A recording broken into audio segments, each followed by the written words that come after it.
kay President, sa mga ginagalang naming commissioner ng COMELEC, sa aking nanay na 96 years old na at kasama ng aking mga anak na kailanman hindi nagduda na ako'y mananalo.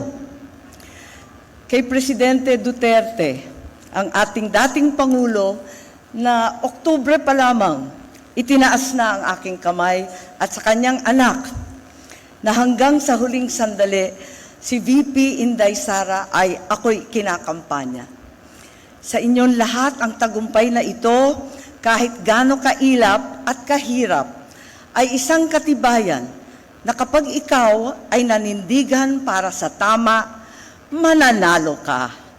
Hindi nagmaliw ang paniniwala ko sa dunong ng sambayanang Pilipino, na dama at alam nila ang ibig sabihin ng sakripisyo at prinsipyo, at gagawaran nila ito ng suporta at pagmamahal. Mabuhay ang Pilipinas!